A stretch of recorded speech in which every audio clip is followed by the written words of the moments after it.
இன்றைக்கி வந்து ஒரு 1/2 kg பக்கம் plain கேக், அப்புறம் வந்து ஒரு 250 கிராம் ஹனி கேக் ஆர்டர் தான் இருந்துச்சு. என் பொண்ணு பர்த்டேக்கு ப்ரௌனியும் இந்த plain கேக்கும் தான் பண்ணி வந்த கெஸ்ட்டுக்கெல்லாம் கொடுத்தேன். அதில் சாப்பிட்டு பார்த்துட்டு ஆர்டர் பண்ணது தான் இந்த 2 பேர். ஒருத்தவங்க வந்து plain கேக்காக கேட்டிருந்தாங்க, ஒருத்தவங்க வந்து நான் ஹனி கேக் வந்து ஒன் டைம் வீட்டுக்கு ட்ரை பண்ணி போட்டிருந்தேன், அதை பார்த்துட்டு எனக்கும் இதே மாதிரி பண்ணி கொடுன்னு கேட்டிருந்தாங்க. மோஸ்ட்லி ஒரு ஹோம் பேக்கரை வந்து ஒரு கஸ்டமர் சூஸ் பண்ணுறாங்கன்னா அவங்க எந்த ப்ரிசர்வேட்டிவ்ஸும் ஆட் பண்ண மாட்டாங்கன்ற நம்பிக்கையில் தான் பண்ணுறாங்க.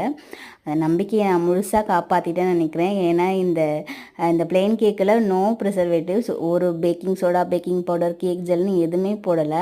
இந்த ஹேண்ட் பிளெண்டர் வாங்குறப்ப தான் நினச்சேன் நமக்கு இந்த கேக்லாம் பண்ண தெரியுமான்னு. பட் வந்து பண்ண தெரியுது.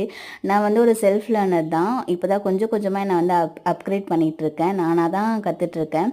ஒரு 2-3 ரெசிபி பார்ப்பேன், அதை வந்து எனக்கு ஏற்ற மாதிரி மாடிஃபை பண்ணி நான் ஒன்று ட்ரை பண்ணுவேன். அது கரெக்டாக வந்தால் அதையே வந்து கண்டினியூ பண்ணிப்பேன். அப்படி கண்டுபிடிச்சது தான் இந்த பிளெயின் கேக்கு, ஹனி கேக்கு. ரொம்ப டேஸ்ட்டாக சூப்பராக இருந்துச்சுன்னு சொல்லியிருந்தாங்க கஸ்டமரும். நானும் வந்து ரொம்ப ஹாப்பி ஆகிட்டேன். உங்களுக்கு பார்த்தாலே தெரியும் அது எவ்வளோ சாஃப்டாக ஃப்ளஃபியாக வந்திருக்குன்னு சொல்லிட்டு. டேஸ்ட் வைஸும் வந்து ரொம்ப சூப்பராக இருக்குன்னு சொல்லியிருந்தாங்க. கஸ்டமருக்கு கொடுத்துட்டு பேலன்ஸ் இருக்கிறத என் பாப்பாக்காண்டி வீட்டுக்கு எடுத்து வச்சுக்கிட்டேன். தேங்க்ஸ் ஃபார் வாட்சிங்.